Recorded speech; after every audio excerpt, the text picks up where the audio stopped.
Hi, welcome to That's Ready Mysterious, the show where every bite-sized mystery is rooted in reality. I'm your host, Kelly with an I, leading you through a maze of short stories that are filled with perplexing true mysteries. From missing people to unsolved crimes to eerie coincidences, each episode invites you to step into the unknown and question the ordinary. These tales aren't from fiction, they're stories history hasn't solved.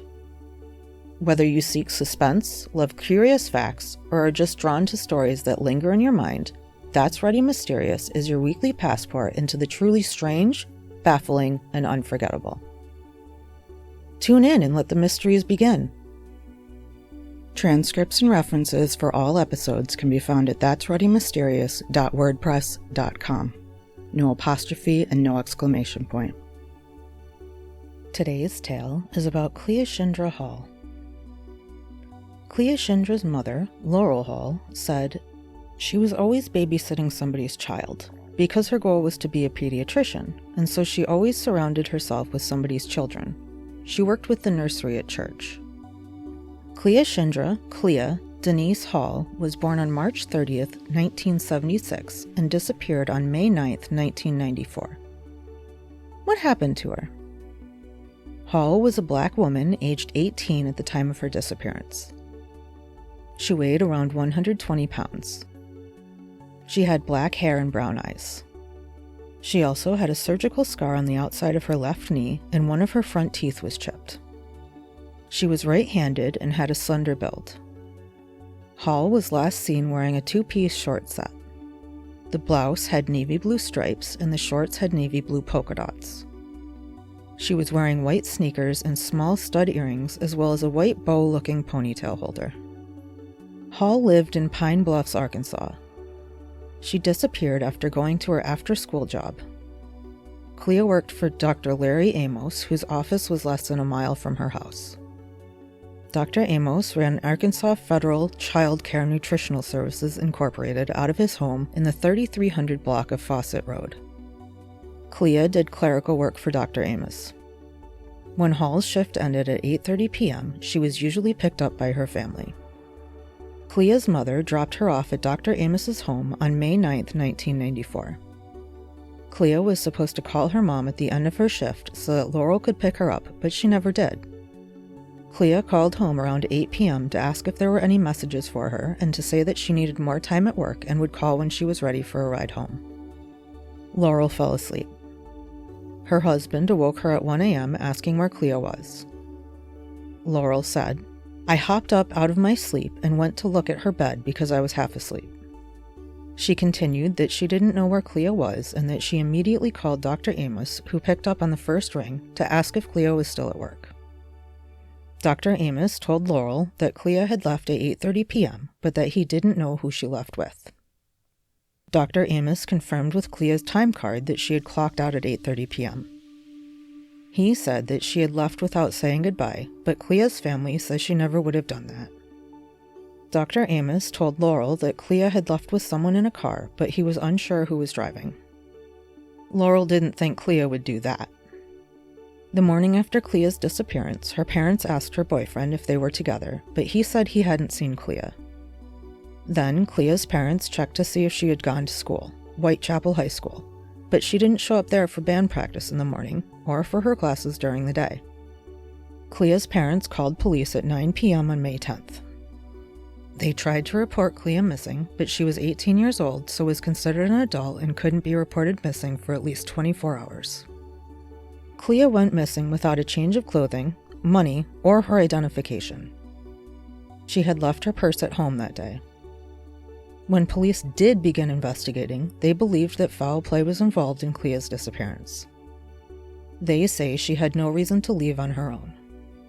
She was a good student, related well with relatives, and had never run away before. She also never stayed out without permission from her parents. 2 weeks after Cle'a disappeared, she was set to give the commencement address at her graduation.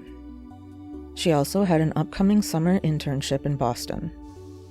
She was set to attend Tennessee State University in the fall. She was going to be in a pre-med program because she wanted to be a pediatrician. The police questioned Dr. Amos, who told them that Cle'a had started work at 5:30 p.m. and that she had left at 8:30 p.m. without notifying him or his wife Patricia. He said that he didn't even know she had left until he heard his garage door close. Then he told police that he saw her outside of his window at 9:30 p.m. and that she then left. He had assumed that her parents picked her up. On March 29, 2012, the police searched Dr. Amos's house for 6 hours after receiving a tip. When asked if Dr. Amos was either a suspect or a person of interest, then Police Lieutenant Bob Ralston said, "We don't exclude anybody at this point." The police didn't find anything in the Amos home. The evidence that was collected sat untouched for more than a month before being sent to the lab. Evidence from the search was mishandled, and officers were reprimanded over it. Laurel said that some of the things the police had done may have crippled our case. Then Police Chief Hobson admitted that errors were made during the investigation. Lieutenant Rawlinson was suspended over the case after having searched Dr. Amos's home, but the suspension was overturned in August of 2012. The police also searched Clea's boyfriend's car and home, and he took a polygraph which was inconclusive. In May of 2023, Clea's friends and family released balloons at St. Peter's Rock Missionary Baptist in Pine Bluff to mark 30 years of Cle'a being missing. Laurel explained that Cle'a being missing had been very difficult for them. She said that they are a strong Christian family, but even still they could only take so much. She said they have their good days and bad. She also explained everything Cle'a had missed, including having never met Laurel's oldest grandchild, who is now 22 years old. Laurel said that someone had information the family needs to find Cle'a. As of 2025, there was a new detective heading up Clea's investigation. Detective Stephen Rucker wouldn't name any suspects, but sent out a plea for the community to tell him what had happened. He said, "If anyone knows something, come see me. We are working with other investigators." Laurel Hall remembered her daughter as someone who was always babysitting someone else's child because she wanted to be a pediatrician. Laurel said that Cle'a always had children around her. She even worked at the nursery at their church. What happened to Cleashindra Denise Hall? Did she disappear on her own, or was there foul play involved? What do you think?